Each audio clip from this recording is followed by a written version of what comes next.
일주일 전쯤에 둥이가 계속 주저앉고 밥도 잘 안 먹는 거예요. 걱정이 돼서 병원에 데려갔는데 노견이라 흔히 있을 수 있는 일이니 지켜보자는 말만 듣고 오게 됐어요. 아이들은 마지막 순간이 다가오면 보호자에게 알리려는 신호를 보낸대요. 이 신호들을 잘 알고 있어야 아이들의 마지막을 편하게 지켜줄 수 있을 거라는 생각이 들더라고요. 그래서 저번 주말에 임종신호 관련해서 반려견 전문 유튜브 영상 14개와 관련 논문 자료 12건 정도를 읽었는데 중복되는 내용들 제외하고 꼭 알아야 할 임종신호는 8가지 정도로 추려지더라고요. 그래서 오늘은 강아지가 죽기 전에 보이는 행동과 이별신호 8가지에 대해서 말씀드려 볼게요. 강아지를 키우면서 가장 힘들고 어떻게 해야 할지 모를 때가 이 순간인 것 같아요. 그래서 특별히 증상뿐만 아니라 각각의 대처 방법까지 자세하게 정리해 드릴게요. 영상 끝까지 시청하셔서 아이들의 마지막을 존엄하게 지켜주세요. 첫 번째로 조용하고 어두운 곳을 찾아서 숨으려는 경향을 보인대요. 이러한 행동은 야생에서의 본능으로 자신의 약해진 상태를 숨기기 위해 조용한 곳을 찾는다고 해요.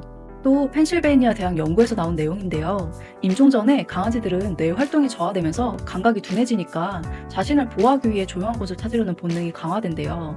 한마디로 강아지들이 떠나기 전 보이는 행동은 단순한 노화가 아니라 과학적으로도 입증된 자연스러운 변화인 거죠. 이럴 땐 보호자님은 강아지가 원하는 공간을 존중해 주시는 게 좋아요. 물론 갑자기 안 하던 행동을 해서 걱정되실 거예요. 그래도 강아지가 혼자 있고 싶어 하면 굳이 억지로 꺼내려 하지 마시고 편안하게 쉴 수 있도록 배려해 주세요. 강아지가 숨어있는 곳 근처에 부드러운 쿠션이나 담요를 놓아 편하게 머물 수 있도록 해주시는 것도 좋아요. 두 번째로 먼 곳을 오랫동안 응시하고 이 방 저 방 둘러보면서 누군가를 기다리는 모습을 보이는데요. 저희가 보면 마치 두리번거리면서 헤매는 모습으로 보일 수 있어요.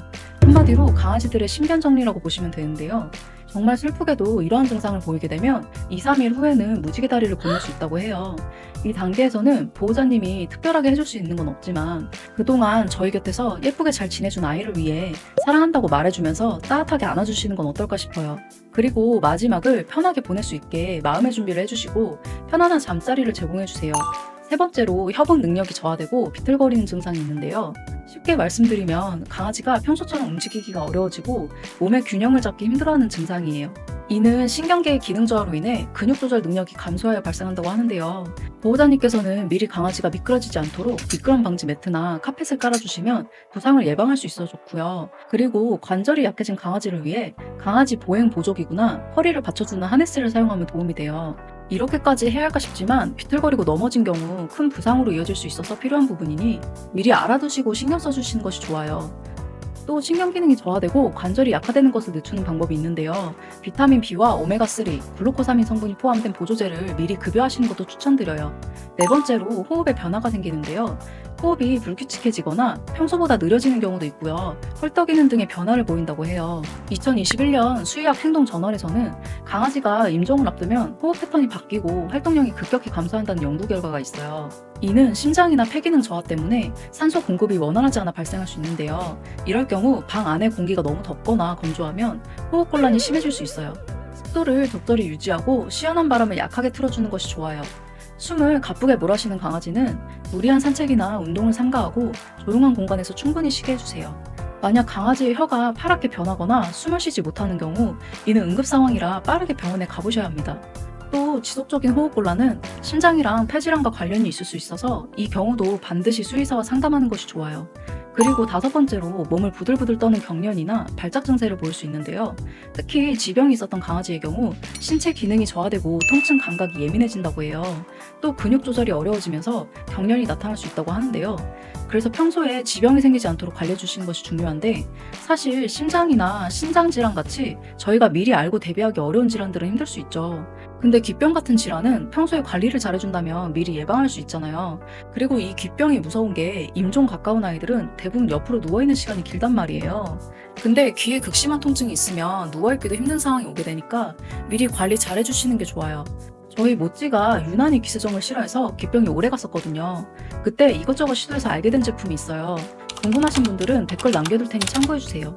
그리고 경련이 발생하면 몸이 뻣뻣해지고 무기력해질 수 있거든요. 이때 보호자님께서 너무 당황스러우시겠지만 침착하게 행동하시는 것이 정말 중요해요. 강아지를 억지로 잡거나 입을 열려고 하지 마시고 주변에서 다칠 위험이 있는 물건을 치워주세요. 경련이 5분 이상 지속되면 즉시 병원으로 이동해주세요. 여섯 번째로 이름을 불러도 반응이 없거나 주변 자극에 대한 반응이 현저히 감소한대요. 이는 감각 기능의 저하와 관련이 있는데요. 외부 자극에 대한 민감도가 떨어져서 반응이 감소하는 거라고 해요. 좋아했던 놀이랑 산책뿐만 아니라 보호자가 와도 관심을 가지지 않게 된다고 해요. 이때 보호자님께서는 강아지를 놀라게 하지 않는 것이 중요한데요. 큰 소리나 갑작스러운 움직임은 강아지를 더 불안하게 할 수 있으니 부드러운 목소리로 다가가서 소통하는 것이 좋아요. 너무 많은 사람들이 방문하는 환경보다 조용하고 익숙한 공간에서 편안하게 쉴 수 있도록 해주세요. 반응이 둔해졌더라도 보호자가 곁에 있다는 것을 느끼게 해주면 좋거든요. 그래서 아이 손을 살며시 잡아주거나 쓰다듬어주는 것도 도움이 될 수 있다고 해요. 일곱 번째로 체온의 저하가 발생하는데요. 몸의 체온이 낮아져서 귀나 발 등이 차갑게 느껴지는데 그 이유가 순환계의 기능 저하로 체온 조절 능력이 감소하기 때문이래요. 특히 최후의 순간에는 체온이 빠르게 떨어진다고 하는데 이럴 땐 푹신한 담요나 따뜻한 방석을 준비해주고 방 온도를 24에서 26도로 맞춰주는 것이 좋다고 해요. 그리고 급하게 체온을 올려야 할 경우도 있잖아요. 이때 꿀팁은 보호자님의 손을 따뜻하게 비벼서 강아지 배 부분을 살며시 감싸주는 거예요. 그리고 아이를 안아줘서 체온을 올리는 방법이 있어요. 근데 체온이 너무 낮아질 경우 위급 상황이니까 빠르게 수의사의 도움을 받아보세요. 여덟 번째로 식욕 감소로 인한 체중 감소인데요. 강아지가 평소 좋아하던 음식이나 간식에 대한 관심이 떨어지고 음식 섭취량과 음수량이 현저히 감소하게 돼요. 그럼 자연스럽게 체중도 감소하게 되는 거죠. 또 식사와 물을 제한할 경우 입에서 심한 악취가 날 수 있다고 해요. 이학범 수의사는 음식과 물을 거부하는 것은 죽기 직전 보이는 행동 변화 중 하나라고 언급했는데요. 이러한 변화는 신체 기능이 저하돼서 소화기관이 제 역할을 하지 못해 발생한다고 해요.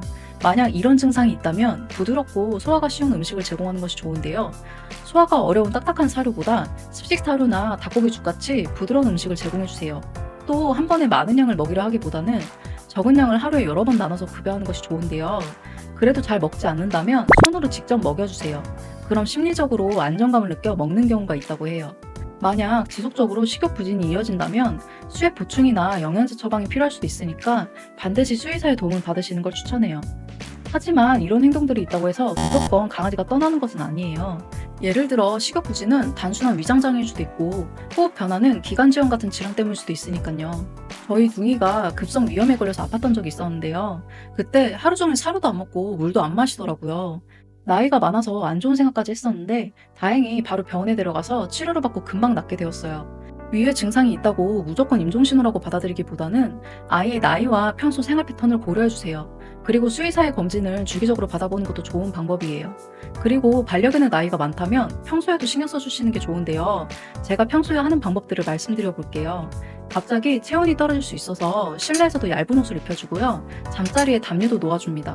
또 혼자 조용한 곳에서 잘 수 있도록 공간을 마련해주니까 평소보다 깨지 않고 더 깊게 잘 자는 것 같더라고요. 그리고 사료도 딱딱한 사료보다는 씹기 편하고 소화하기 좋은 습식 사료로 변경해 주었어요. 그랬더니 변도 더 잘 보고 먹을 때도 치아가 약한 아이가 편하게 먹어서 마음이 놓이더라고요. 아이의 나이가 많다면 지금이라도 이런 환경을 조성해 주시는 건 어떨까요? 갑자기 아이가 떠난다고 생각했을 땐 슬프지만 미리 조성해 준다면 제 스스로도 마음의 준비를 할 수 있어서 좋은 방법이라고 생각해요. 오늘 말씀드린 내용들은 보호자님에게 임종 전에 미리 알려주는 신호니까 절대 그냥 지나칠 수 없겠죠.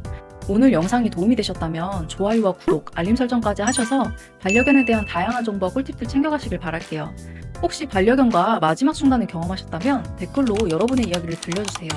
같은 보호자로서 공감 가는 부분들이 정말 많을 것 같아요. 그럼 다음 영상에서 또 만나요.